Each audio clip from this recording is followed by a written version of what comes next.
إن الحمد لله نحمده ونستعينه ونستغفره ونعوذ بالله من شرور أنفسنا ومن سيئات أعمالنا من يهده الله فلا مضل له ومن يضلل فلا هادي له وأشهد أن لا إله إلا الله وحده لا شريك له وأشهد أن محمدًا عبده ورسوله صلى الله عليه وعلى آله وصحبه أجمعين. أما بعد، أيها المسلمون عباد الله، أوصيكم ونفسي بتقوى الله، فإن من اتقى الله وقاه وأرشده إلى خير أمور دينه ودنياه. أيها العباد، اعلموا رحمكم الله أنكم ستقفون يوما بين يدي الله جل وعلا، وأنه سبحانه سائلكم عما قدمتم في هذه الحياة، فأعدوا للمسألة جوابا وليكن الجواب صوابا. يقول الله جل وعلا: فوربك لنسألنهم أجمعين عما كانوا يعملون. ويقول الله جل وعلا: ولو شاء الله لجعلكم أمة واحدة ولكن يضل من يشاء ويهدي من يشاء ولتسألن عما كنتم تعملون. Chers serviteurs d'Allah tabaraka wa ta'ala, je vous recommande ainsi qu'à moi-même la crainte d'Allah tabaraka wa ta'ala, car celui qui craint Allah doit savoir qu'Allah tabaraka wa ta'ala le guidera. Celui qui craint Allah doit savoir qu'Allah le protégera. Celui qui craint Allah doit savoir qu'Allah tabaraka wa ta'ala lui donnera le bonheur ici-bas et dans l'au-delà. Et la crainte d'Allah, c'est l'objectif du prêche du vendredi. L'objectif du prêche du vendredi, le but de chaque imam dans toutes les mosquées du monde, chaque vendredi, c'est de rappeler à la communauté musulmane l'importance de la crainte d'Allah. Que veut dire la crainte d'Allah? C'est le fait d'œuvrer, de faire des bonnes actions, en apprenant avec science, en espérant la récompense. Mais c'est aussi le fait de s'écarter des mauvaises actions. Craindre Allah, c'est faire des bonnes actions, mais c'est aussi s'écarter des mauvaises actions, en connaissant les mauvaises actions pour ne pas les faire, et cela en craignant le châtiment d'Allah tabaraka wa ta'ala. Après ceci, sachez que nous serons tous interrogés. Il y a un jour où nous allons tous nous tenir debout devant le Seigneur de l'univers subhanahu wa ta'ala. Nous serons questionnés, nous serons interrogés sur tout ce que nous avons fait dans notre vie.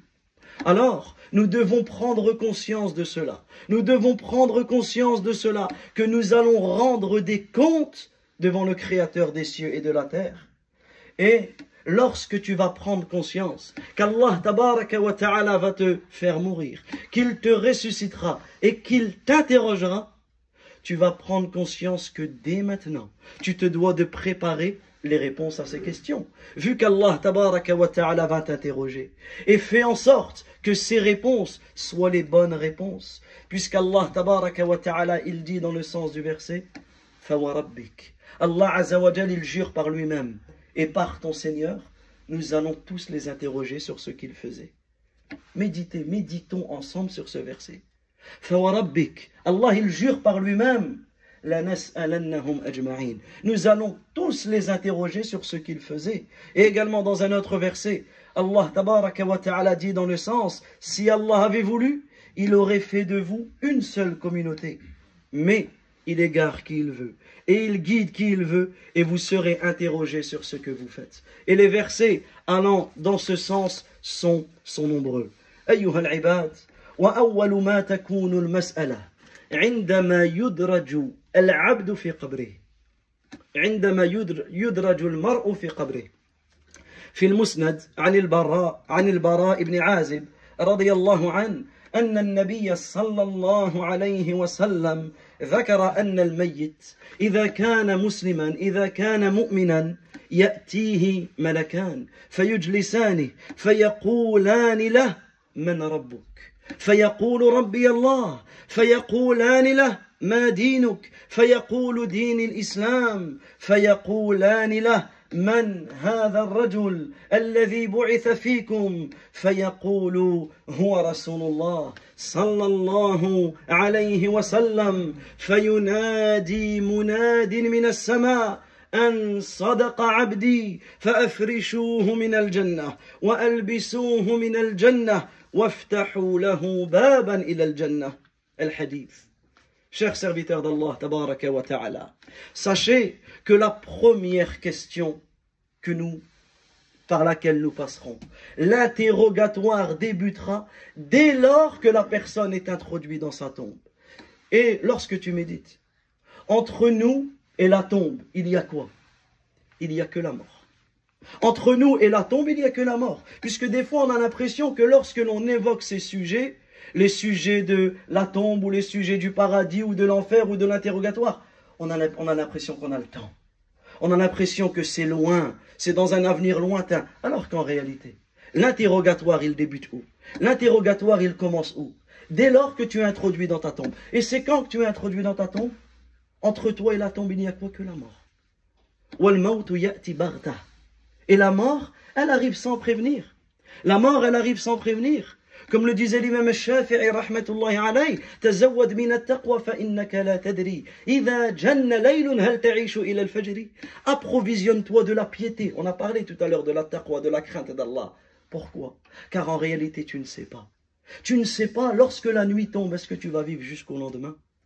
Donc en réalité, on se doit de prendre conscience que lorsque l'on parle de cet interrogatoire, du fait qu'Allah tabaraka wa ta'ala va nous interroger, ça peut commencer rapidement pour l'un d'entre nous, voire pour nous tous. C'est pour cela que le prophète sallallahu alayhi wa sallam nous décrit dans un long hadith, le hadith de Al-Bara ibn Azib, la situation du croyant. La situation du croyant au moment où il est introduit dans sa tombe. Et il dit que son âme est remise dans son corps. Médite avec moi sur cette situation, barakallahu fik. Son âme est remise dans son corps. Et deux anges viennent dans sa tombe, ils s'assoient près de lui et débutent l'interrogatoire. Qu'est-ce qu'il lui pose comme question? Al-usul al-thalatha, les trois fondements. Les trois bases que chaque musulman doit connaître, doit maîtriser et surtout doit appliquer. La première, Man Rabbuk. Quel est ton Seigneur? C'est-à-dire quel est le Seigneur que tu as adoré? Quel est le Seigneur que tu as unifié? Regardez l'importance du tawhid, de l'unicité d'Allah, tabaraka wa ta'ala, de la ilaha illallah. C'est la parole pour laquelle Allah, tabaraka wa ta'ala, nous a créés. Man Rabbuk. Celui qui n'a pas adoré Allah, tabaraka wa ta'ala, il ne pourra pas répondre. Regardez le croyant, le musulman, qui a unifié Allah Azza wa Jal, qui n'a rien associé à son Seigneur, qui a adoré Allah, tabaraka wa ta'ala. Qu'est-ce qu'il dira? Avec toute sérénité, avec toute tranquillité, avec toute quiétude. Rabbi Allah. Mon Seigneur, c'est Allah. Le deuxième fondement, quelle est ta religion? L'importance d'apprendre notre religion avec preuve, l'importance d'étudier, de prendre du temps sur l'étude de notre dîn. Le croyant, lorsqu'on lui posera cette question, Madinouk, quelle est la religion que tu as appliquée? Pas seulement la religion à laquelle tu t'es affilié, pas seulement la religion à laquelle tu as prétendu ressembler, non. Quelle est la religion que tu as appliquée dans cette vie? Depuis ton enfant jusqu'ici, c'est laquelle? Le musulman répondra avec toute quiétude, Din l'Islam. Ma religion, c'est l'Islam. Ensuite, le troisième des fondements. Man hadha ar-rajul alladhi bu'itha fikum. Quel est cet homme qui vous a été envoyé? Regardez l'importance de la sunnah de notre noble prophète Mohammed sallallahu alayhi wa sallam. Le croyant qui a vécu avec la sunnah, le croyant qui a pris le prophète sallallahu alayhi wa sallam comme modèle et comme exemple. Qu'est-ce qu'il dira avec toute fierté, avec toute sérénité? Huwa Rasulullah sallallahu alayhi wa sallam, c'est le messager d'Allah parce qu'il l'a suivi, parce qu'il l'a pris comme modèle, parce qu'il a prié comme il a prié, il a jeûné comme il a jeûné, il a adoré Allah tabaraka wa ta'ala comme le prophète sallallahu alayhi wa sallam a adoré Allah azza wa jalla. Alors une voix se fera entendre du ciel. Mon serviteur a dit vrai, apprêtez-lui un lit, une couche parmi les lits du paradis. Mettez-lui des habits parmi les habits du paradis. Ouvrez-lui une porte qui mène vers le paradis. Et l'odeur du paradis s'introduira dans sa tombe. Le parfum du paradis parviendra dans sa tombe. Et sa tombe sera élargie jusqu'à la limite de son champ visuel.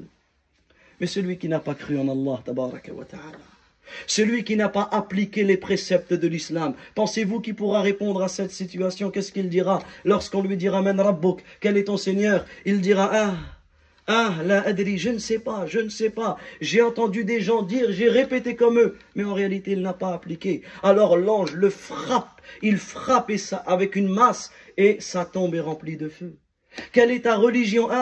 La adri, je ne sais pas.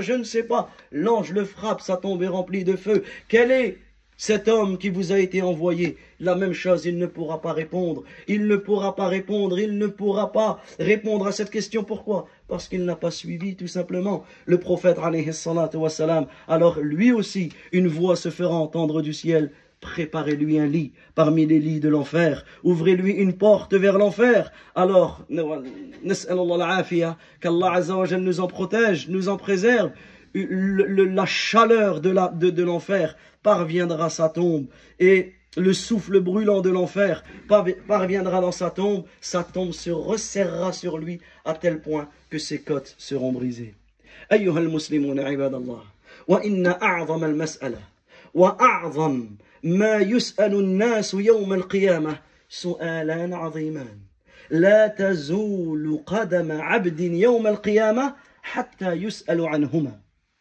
الأول ماذا كنت تعبد، والثاني ماذا أجبتم المرسلين. وجواب الأول تحقيق لا إله إلا الله علما وعملا وإخلاصا، وجواب الثاني تحقيق شهادة أن محمد رسول الله صلى الله عليه وسلم معرفة وعملا وطاعة. Sachez ensuite, chers serviteurs d'Allah, tabaraka wa ta'ala, que les questions les plus importantes, les plus grandes questions qui nous seront posées après cela, deux immenses questions. Les pieds du serviteur ne bougeront pas au jour de la résurrection lorsqu'il sera devant son Seigneur, tant qu'il ne sera pas interrogé sur ces deux questions. Là, il n'y a aucun doute. Nous serons tous, autant que nous sommes, interrogés sur ces deux questions. La première question, qu'adorais-tu? La deuxième question, qu'as-tu répondu au messager? Regardez, subhanallah, la bonté d'Allah Azza wa Jal envers nous. Lorsque tu étudies le Coran, tu trouves les questions qui te seront posées. Tu vas passer un examen, on te donne déjà les questions. Donc en réalité, tu as simplement qu'à préparer les réponses. C'est maintenant que tu prépares tes réponses. Comment je prépare la réponse à la première? Comment je prépare la réponse à la première? En appliquant la ilaha illallah. Et comment je prépare la réponse à la deuxième? En appliquant Muhammadun Rasulullah. La ilaha illallah, c'est le fait de connaître cette parole. Connaître cette parole, c'est-à-dire prendre conscience que la ilaha illallah, ce n'est pas une parole que je répète et qui n'a pas de sens. C'est une parole qui a un sens très profond. Pour résumer, cette parole contient une négation et une affirmation. Lorsque tu dis la ilaha, tu renies. C'est comme si que tu dis je n'adore personne. Personne ne mérite d'être adoré. Mais est-ce que ça suffit cette négation? Il faut une affirmation. Illallah. Seul Allah tabaraka wa ta'ala mérite d'être adoré. Lorsque j'invoque Allah. Lorsque je prie pour Allah. Lorsque je sacrifie une bête, je la sacrifie pour Allah. Lorsque je jure par Allah, tabaraka wa ta'ala. C'est ça la ilaha illallah. Je me dois de connaître cette parole. Je me dois de prononcer, d'appliquer cette parole avec science, en la connaissant. Avec certitude, je suis certain de cette parole. Je dois prononcer cette parole, et je n'ai aucun doute. Je dois prononcer cette parole avec amour, J'aime ce qu'implique cette parole. Je dois prononcer cette parole avec sincérité. Avec sincérité, je ne la prononce pas. Un exemple, je ne me convertis pas à l'islam pour un tel ou pour un tel. Je me convertis pour Allah. Je ne me repens pas pour que les gens disent de bien. Je me repens pour Allah, tabaraka wa ta'ala, avec véracité. C'est la vérité. C'est-à-dire que ce que je dis avec ma langue, c'est ce qu'il y a sur mon cœur, avec soumission, parce qu'en réalité, cette parole, lorsque tu dis la ilaha illallah, ça implique des choses. Alors je dois me soumettre à ce que cela implique, et j'accepte toutes les choses avec lesquelles est venue la ilaha illallah. Et la deuxième réponse, elle se trouve où? Dans Muhammadun Rasulullah. Muhammadun Rasulullah, Muhammad est le messager d'Allah, sallallahu alayhi wa sallam. Qu'est-ce que ça veut dire? Ça veut dire que je vais obéir à notre noble prophète alayhi salatu wa sallam dans tout ce qu'il m'a ordonné. Je vais m'écarter de tout ce qu'il m'a interdit. Je vais rendre véridiques toutes les informations qui me sont parvenues de notre noble prophète alayhi salatu wa sallam. Et la quatrième chose, je vais adorer Allah comme le prophète sallallahu alayhi wa sallam a adoré lui-même Allah Azza wa Jal. Wa inna mimma yus'alu al-'abdu anhu yawm al-qiyamah كتاب الله جل وعلا كما قال الله تبارك وتعالى وإنه لذكر لك ولقومك وسوف تسألون. Également, chers serviteurs d'Allah tabaraka wa ta'ala, sachez que parmi les choses sur lesquelles nous serons interrogés, donc ici, j'ai les questions, je vais œuvrer pour les réponses, je serai interrogé sur le lien que j'ai avec le livre d'Allah tabaraka wa ta'ala, avec le Coran, la parole d'Allah tabaraka wa ta'ala, puisqu'Allah azza wa jalla dit dans le sens du verset, et très certainement, c'est un rappel pour toi ainsi que pour ton peuple. Ce Coran est un rappel pour toi ainsi que pour ton peuple, et vous serez tous interrogés. C'est-à-dire, vous serez tous interrogés sur ce Coran. Et le fait d'être interrogé sur le Coran, c'est quoi? Le fait d'être interrogé sur le Coran, c'est tout simplement sur la manière dont tu l'as appliqué. Sur la manière dont tu l'as appliqué. Il y a des gens qui lisent le Coran, qui apprennent le Coran, qui maîtrisent totalement le Coran, et tout ça c'est louable et c'est magnifique, sauf qu'ils ne l'appliquent pas. Et il y en a, ils ne connaissent pas forcément le Coran. Ils ne connaissent pas forcément beaucoup de sourates. Par contre, dans leur vie, ils l'appliquent. Je donnerai juste un exemple pour ne pas m'étaler dessus. Birrul walidayn, la bonté envers les parents. Il y a certaines personnes, tu vas le voir et tu lui dis, apporte-moi les versets du Coran qui parlent de la bienfaisance envers les parents. Ah, il va te citer. Allah Azza wa Jalla dit dans telle sourate, tel verset, telle sourate. C'est très bien. Par contre, quand tu vois la manière dont lui-même il est avec ses parents, quand tu vois la manière dont lui-même il est avec ses parents, ben il a beau connaître tous les versets et tous les hadiths qui parlent de ce sujet, ce sera une preuve contre lui. Par contre, quelqu'un d'autre, tu lui dis, est-ce que tu connais les versets qui parlent de la bienfaisance envers les parents? Lui te dit, j'en ai aucune idée. Je ne suis pas capable de te dire, et c'est pas un péché de ne pas savoir. Et beaucoup d'entre nous ne savent pas dans quelle sourate ou dans quel verset Allah Azza wa Jalla nous appelle à la bonté envers les parents. Cependant, lorsqu'il est chez lui auprès de ses parents, il a le meilleur des comportements. Donc lequel des deux applique le Coran? Le deuxième. Et ça c'est un point qui est essentiel. Et je terminerai avec ce rappel. Juste une petite chose lorsque nous sommes avec nos parents. Beaucoup d'entre nous rendent visite à leurs parents. Mais lorsqu'ils sont avec leurs parents, ils ont le nez collé devant le téléphone. Ben en fait, ce n'est pas une vraie visite. En fait, tu as fait une visite de physique, mais ton cœur n'y est pas. Ceux qui sont dans ton téléphone méritent plus ton attention que tes parents. Pense ne serait-ce qu'à ceux qui n'ont pas de parents, qui n'ont plus de parents. Pense à ceux qui n'ont plus leur mère ou plus leur père. Qu'est-ce qu'ils aimeraient? Rendre visite, s'asseoir avec leurs parents, ne serait-ce que les regarder et les écouter parler. Et si tu n'as plus tes parents, invoque Allah tabaraka wa ta'ala en leur faveur parce qu'ils ont plus besoin de toi maintenant qu'ils n'ont besoin de ton vivant ou de leur vivant. أقول قولي هذا وأستغفر الله لي ولكم ولسائر المؤمنين من كل ذنب إنه ولي ذلك والقادر عليه فاستغفروه يغفر لكم إنه هو الغفور الرحيم.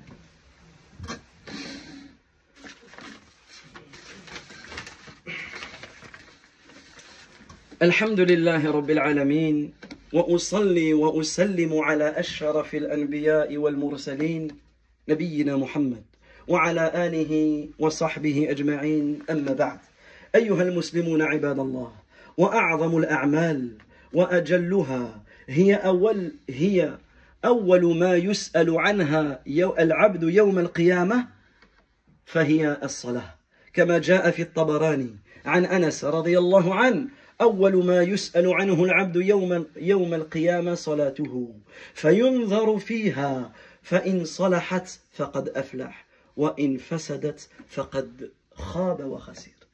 Chers serviteurs d'Allah tabaraka wa ta'ala, la première œuvre, le premier acte sur lequel Allah tabaraka wa ta'ala va nous interroger au jour de la résurrection, c'est la plus belle des œuvres, le pilier le plus important de l'islam après l'attestation de foi, l'engagement que tu as avec Allah, le lien que tu as avec ton Seigneur, le pacte que tu as entre toi et le Seigneur de l'univers qui est la prière.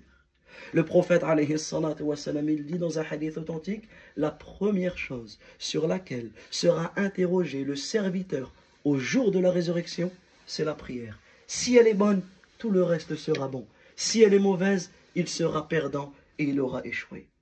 Et ça, mes frères, mes sœurs, c'est un message du cœur. C'est un message du cœur que je vous adresse aujourd'hui.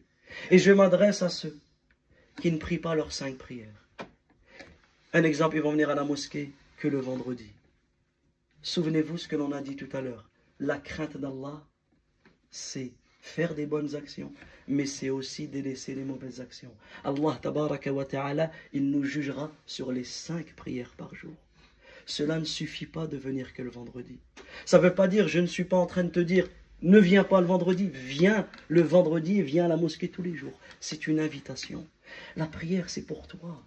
Subhanallah, médite avec moi. Allah tabaraka wa ta'ala, il t'ordonne de prier. Tu pries, il te pardonne tes péchés. Allahu Akbar. Allah Azza wa Jalla, il n'a pas besoin de nos prières. Mais c'est nous, on a besoin de nos prières.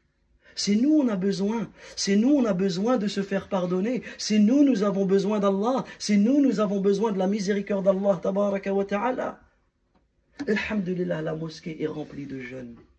J'adresse ce message particulièrement pour vous les jeunes. Accrochez-vous à la prière. Peu importe ce qui se passe dans ta vie, peu importe les difficultés que tu vas rencontrer, peu importe les joies, les bonheurs que tu vas avoir, ta prière. Ne lâche rien, ne laisse personne ni rien te distraire de ta prière. Regardez, des jeunes d'une mosquée dans laquelle je préside, du côté de Tourcoing. Des jeunes, une mosquée qui n'est pas loin, une ville à côté de Tourcoing. Comme la plupart de ces jeunes-là. 5 jeunes qui étaient dans une voiture et le week-end dernier qui ont fait un accident de voiture. 4 d'entre eux sont morts. Parmi eux, certains étaient des frères de sang. Parmi eux, certains se sont convertis à l'islam. Ils étaient ensemble dans cette voiture, ils sont morts. Il ne faut pas croire. Regardez la mosquée. Regardez ici la mosquée. Il y a plus de personnes âgées ou de jeunes. Regarde dans ta famille. Lorsque tu regardes, tu penses quand toute ta famille elle se réunit. Il y a plus de personnes âgées ou de jeunes. Il y a plus de jeunes. Pourquoi? Parce que ce n'est pas nous tous qui allons atteindre l'âge avancé. On ne sait pas quand est-ce qu'on va partir. Combien d'enfants meurent enfants? Combien de jeunes meurent jeunes? Donc en réalité, prépare cela.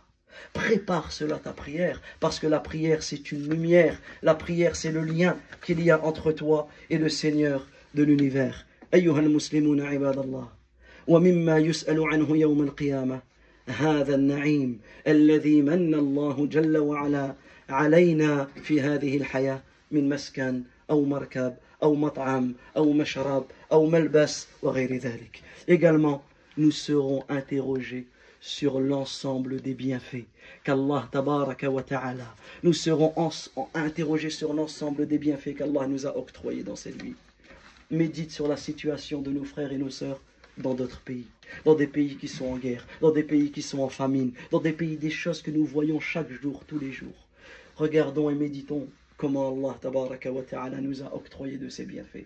Alors on se doit de le remercier. On se doit de le remercier pour les habits, pour les vêtements, pour les nourritures, pour les boissons, pour les logements, pour les voitures, pour tous les bienfaits qu'Allah nous a donnés. On se doit de le remercier. Et le fait de remercier Allah, c'est en l'adorant Et le meilleur moyen d'adorer Allah Azza wa Jal, c'est comme on a dit dans cette khutbah, le tawhid, l'unicité d'Allah, adorer Allah seul, sans rien lui associer, suivre la sunna du prophète, alayhi salatu wa salam, s'accrocher à la prière. Retenez ces trois choses. Et je conclus, je termine ce prêche sur le fait qu'Allah tabaraka wa ta'ala nous interrogera sur tout ce que l'on a regardé, tout ce que l'on a dit et tout ce que l'on a écouté. T'imagines? Prenons un exemple, les heures que l'on passe sur les réseaux sociaux, sur TikTok, sur Snap, sur Insta, sur ceci, sur cela. Regarde. Regarde lorsque au début, tu vas regarder une vidéo, un match de foot. Tu vas regarder une vidéo, mais d'une vidéo, du sport, du foot, du ceci, du cela, tu vas passer à quoi? Tu vas passer à des choses que tu n'oserais même pas regarder si ton père était à côté de toi. Tu n'oserais même pas regarder. Mais tu te dis, ça va, mon père, il n'est pas là. Chut, je peux regarder. Tu as peur de ton père, mais tu n'as pas peur d'Allah. Alam ya'lam bi anna Allah yara. Ne sait-il pas qu'Allah Azza wa Jal le voit? Comme le poète disait, ne pense jamais qu'un jour dans ta vie tu es seul. Car Allah tabaraka wa ta'ala est constamment avec toi, c'est-à-dire qu'il te voit. Il voit tout, il entend tout, il gère tout, il contrôle tout, subhanahu wa ta'ala. Et il nous interrogera sur tout ce que l'on regarde, sur tout ce que l'on dit et sur tout ce que l'on écoute. Wallahu ta'ala a'lam. Wa sallallahu wa sallam ala nabiyyina Muhammad wa ala alihi wa sahbihi ajma'in. Hada wa sallu wa sallimu ala rasulina al-karim. محمد بن عبد الله صلوات الله وسلامه وبركاته عليه كما أمركم الله جل وعلا في كتابه إن الله وملائكته يصلون على النبي يا أيها الذين آمنوا صلوا عليه وسلموا تسليما ويقول النبي صلى الله عليه وسلم من صلى علي صلاة واحدة صلى الله عليه بها 10 أو كما قال عليه الصلاة والسلام اللهم صل على محمد وعلى آل محمد كما صليت على إبراهيم وعلى آل إبراهيم إنك حميد مجيد اللهم بارك على محمد وعلى آل محمد كما باركت على إبراهيم وعلى آل إبراهيم إنك حميد مجيد اللهم احفظ المسلمين في كل مكان اللهم احفظ المسلمين في كل مكان اللهم اشف مرضى المسلمين اللهم ارحم موتى المسلمين اللهم اغفر للمسلمين والمسلمات والمؤمنين والمؤمنات الأحياء منهم والأموات اللهم ربنا آتنا في الدنيا حسنة وفي الآخرة حسنة وقنا عذاب النار يا مقلب القلوب ثبت قلوبنا على دينك يا مسرف القلوب صرف قلوبنا على طاعتك وصلى الله وسلم على نبينا محمد وعلى آله وصحبه أجمعين وبارك الله فيكم